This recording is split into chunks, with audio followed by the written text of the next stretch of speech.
Hi, I'm Civil Defense Engineer, and I'm interested in pursuing the Second Amendment the way it was intended. Not just owning a gun, but building militias. It's right there in the preamble.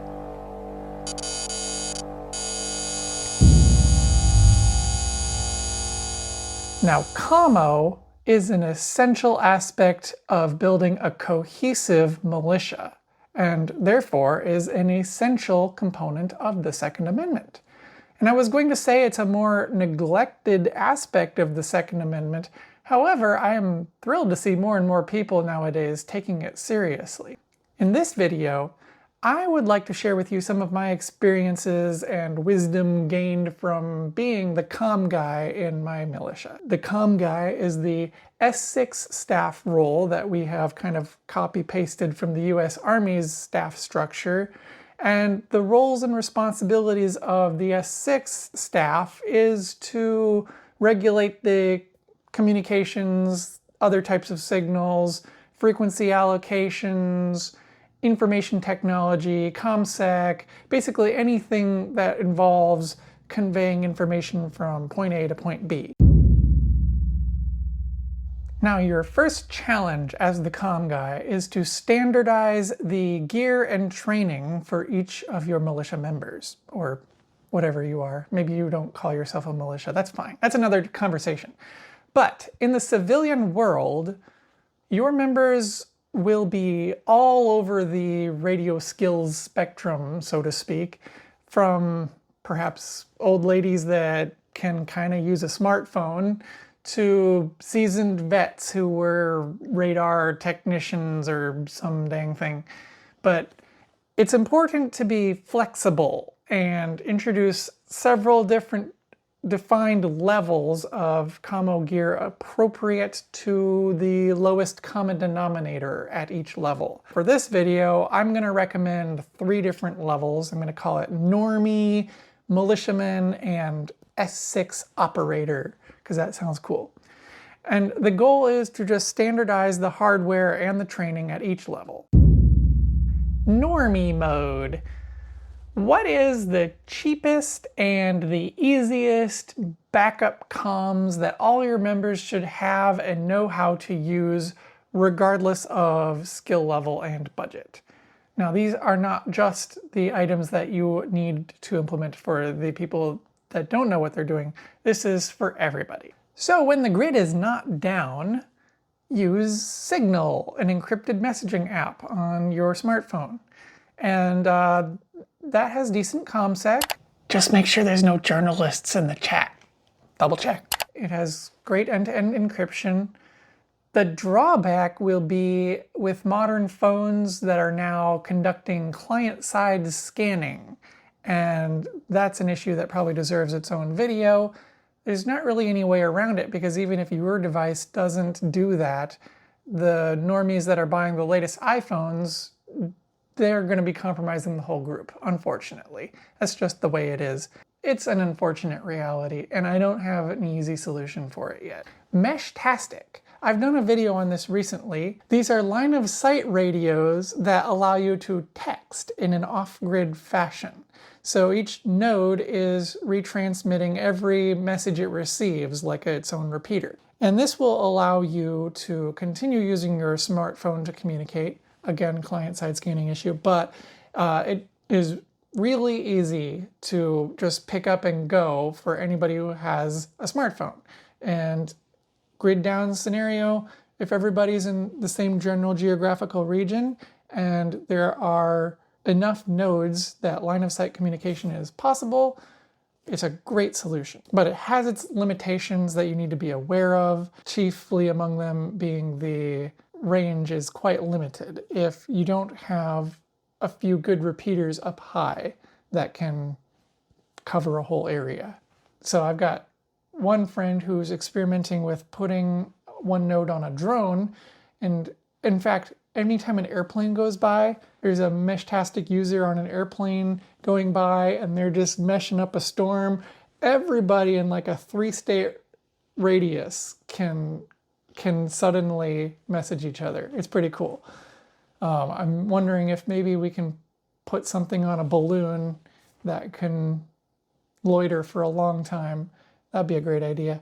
I don't know why I keep talking about this, but it's on my mind. The client-side scanning issue, you don't have to do this with a smartphone. There are complete standalone devices with keyboards and everything that you don't need to connect to a smartphone to use. So really recommend those. I don't have one. I should get one. Baofeng radio, the good old Baofeng. Can't go wrong with it. Well, you can, but it's great to have just a ton of these because they're cheap. They do everything that a more expensive ham radio can do, and they are what I call tradable. Like you can just pass one off to a friend, you can destroy it and not worry about it. Standardize that, and if your members are a little bit more affluent, you can encourage them to get a nicer radio, but you can't go wrong with a Baofeng, and I hate to say it because they are made in China, as most things are. These Normie members may or may not have any radio knowledge or a ham radio license, but you should show them how to work the radio and its basic functions and how to connect to repeaters in an emergency. Definitely encourage them to get their ham radio licenses, but don't expect it. The next level is Militiaman. Now, those who are more serious members that wish to be actively training with the militia will need everything from Normie Mode plus the following capabilities. You should really push these people to get their ham radio licenses, a technician class ham radio license. But if not everyone on your team has one, it's not the end of the world. Just use FRS or GMRS during FTXs.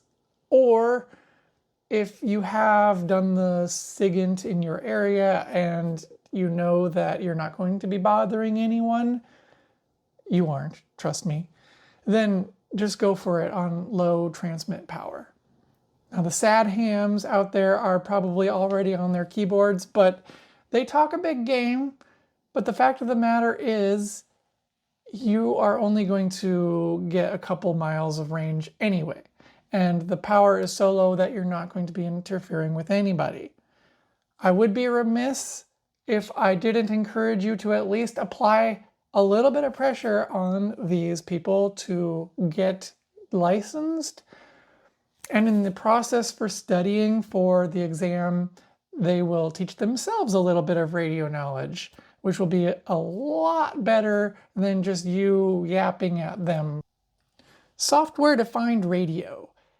This is a strong recommendation for this type of member. So the reason is it will introduce a whole new set of tools for not much cost, and you can receive messages in a wide geographical area without any reliance on infrastructure or other hams repeaters. What do I mean? The next level that I'm going to talk about are the S6 operators, which are going to be transmitting HF signals. You can hear my baby crying in the background. Good feelings. With HF signals, you can transmit on a several 100-mile radius, even in just an NVIS configuration, where the antenna is kind of lower to the ground. And so all of your members will be able to receive your signals just without any repeater infrastructure or anything retransmitting your signal in between. All you need is transmitter and people listening. And the ionosphere does all the work for you. And all they need is an SDR to get those messages. So that is a great boon to have for your militia, because everyone is going to be scattered across a state probably. They're not going to be next door neighbors. And in an emergency, when the grid is down, you need to get messages out to them. So encourage them to get a $40 SDR dongle and learn how to receive those HF communications. Downside though is it's receive only, so you won't be able to update your chain of command, only receive updates and instructions from them as the militiaman. And once they have an SDR dongle, a whole world of SIGINT opens up to them too, because they can explore the entire spectrum, what's going on, what do these things mean on the waterfall, and it's a great learning tool too. Last level is S6 operator, and this is everything from the previous 2 levels. Plus, you need a general class license so you can transmit HF. You need an HF-capable transceiver, whether a manpack or a base station. And the duties of the S6 operator are disseminating group updates amid a grid-down scenario, conducting basic SIGINT, and education and training of the militiamen and normies. Oh, okay, so HF-capable manpacks. I've got 3 examples here. This is the one that I put together. You've probably seen it before if you have seen any of my other videos. It has a Yaesu FT891 inside, and that's Yaesu's latest and greatest, not greatest. Honestly, their greatest is the 857D, which is what this one has. But it's their current offering, and it only does HF. It does 10 meters through 80 meters. Does it do 160 meters? I think. Yes. Anyway, but the 857 has VHF and UHF and HF capability all together. So that's a lot more powerful, and it's even a little bit smaller, I think. So, but I recommend getting a mobile one because you want to have that flexibility of taking it with you. I know the ICOM 7300 is a pretty popular one, but you're probably not going to be lugging that one out in the woods. So put it together in a manpack. You can use it as a base station, which I do. 90% of the time I am just in my little ham closet with a coax running up into the attic that I have a antenna up in my attic. And I've been making contacts all over the country. I don't know whether you'd call that NVIS or not. It's obviously not an ideal setup, but I'm making contacts all over the country, which is all I need. I don't need to make contacts in Argentina or Great Britain or anything. So it's nice to have that flexibility. So this pack is from Gigaparts. It's their Explorer pack. It looks a little different nowadays. They only sell them in black for some reason, which is too bad. I don't like black. But these 2, which are on loan to me from my friend in my militia, comes from Kelty. Apparently, the radio operators back in like the Afghanistan war, they would swap out the Army issued packs for these things on their own dime because they were so much better. Now that's secondhand information, and this is not a sponsored thing, but I'm going to be doing a review of these 2 setups soon because I'm still learning the ropes from them. Like I said, they're on loan to me. So this one has the Yaesu FT857, and this one has the Yaesu FT8800. So it can be set up as a repeater, which I will be demonstrating soon. And like I said, this one can do all 3 bands, which is pretty cool. Gives you lots of flexibility. And lots of antenna options inside. So the important thing I would say is whatever setup you go with, make sure you tailor it to your needs and make sure that you're getting regular practice. So if you are a fan of the S2 Underground channel like I am, he has his Ghost Net on Thursday evenings. So I used to have to go outside and participate in that, but it always coincided with, honey, there's supper getting cold. So I realized I needed to switch to an indoor setup with an attic antenna because, yeah, it's hard to balance family life with your tactical militia life. Anyway, practice regularly and make sure you are writing down all of the settings and all of the steps that you need to do for setting up antennas, for setting up digital modes. Those things you will quite easily forget if you don't regularly practice them and write them down. So use a little waterproof notepad if you have to, or laminate some cards. And practice, practice, practice. Now your duties as the comms guy, you are the leader of the S6 operators.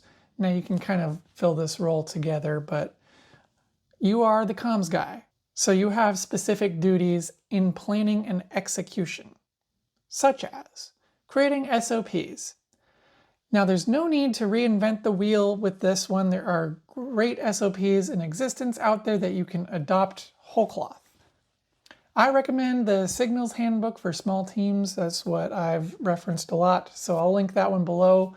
You can also tailor content from the Army field manuals or just write your own from scratch if you want, but whatever you come up with, make sure that it is fully disseminated to all of your militia members, Normie, Militiaman, and S6 all together, and every member should have basic understanding of proper radio etiquette procedures and certainly ComSec. So I have a more in-depth video on this topic as well. If you're interested, click here. Aside from SOPs, you need to create SOIs. Now, what are SOIs? Signals Operating Instructions. They are distinct from SOPs. They are time-bound instructions on the frequency plans, the call signs, the code words that will be rotated and deconflict any operational comms. So the SOP never changes. It's always the standard practice, the standard operating procedures for all time, but the SOI is rotated out regularly for ComSec purposes. It is up to you how often. It could be every month or twice a year, whatever. Maybe in times of conflict and chaos, you might be updating it even more often, putting out one per week. And again, I have an in-depth video on how to write these SOIs as well, so check that one out. Configuration management on channel lists. Ooh, I'm being such an engineer on this one. So yeah, you need to make sure that everyone has the same channels in their radios. Unfortunately, since most of your group will be normies, realistically, they will not likely remember how to program all the repeaters in a moment of crisis. So it will be your job to standardize a list of all the repeaters in your area for everyone's radio, and then just program everyone's radios at every FTX. And make sure that you keep track of what version is loaded into everyone's radio. You can just stick a little piece of masking tape on their antenna or anything, just say version 1. Blah, blah, blah. And that will ensure that everyone is operating with the same channel lists. It's also a good idea to pre-program in some spots for some field repeaters that you may set up yourself in an emergency. So have those slots ready to go. And if you want to know how to build a repeater, I've got a video on that as well. I've got you covered on everything. Another tip here is try to keep them as backwards compatible as possible. For instance, if you end up deleting channel 5, just leave it blank. Don't shift channel 6 up to channel 5. That way, everyone in the future, if they say go to channel 5 or go to channel 6, it's still the same channel. And you're not messing everything up. Okay, so get to know the Chirp software. It's going to be your friend. So plug in the radio using the programming cable. Make sure that the volume is about halfway. And the first step is to download from the radio Baofeng UV5R. Make sure you pick the COM port, and if there are multiple options, you can figure out which one it is by going to Device Manager and unplugging and replugging it back in. And then once you do that, you can make edits to it. So the good resource is go to Query Source, Repeater Book, enter in a location anywhere you want. Gives you all the repeaters in that area. Then copy whichever ones you want into your radio file.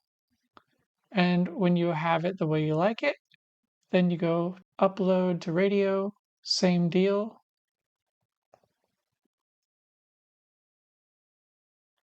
Cloning to radio. It's doing its thing. Gonna make them little noises. That's what Hollywood does. Adds those little tweet tweet tweet sounds for technology.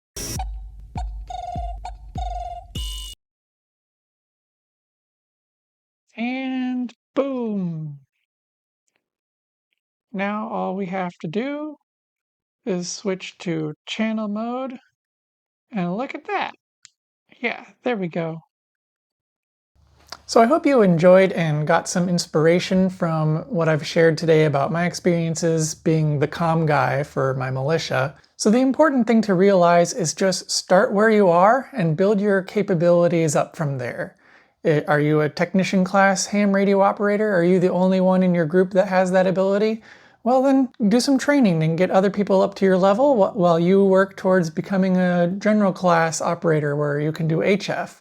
And once people have their baofengs that are programmed, try conducting a net. And they can listen, they don't need a license to listen, and just see if you can get messages out to them through repeaters. But move towards long distance comms. Once you have a general class license and an HF transceiver, you can try sending messages via digital modes or voice nets and have people listening in with their little SDR dongles. Don't be so dependent on the grid.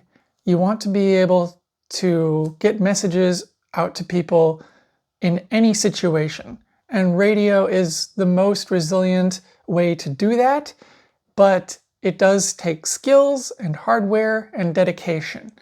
So the fact that you're watching this video indicates that you are probably the most qualified, even if just because you care the most, to be your militia's comm guy or your preparedness group's comm guy. And get everybody else trained up and you'll be able to weather any storm. So that's all I had for you today. This is Charlie Delta Echo out.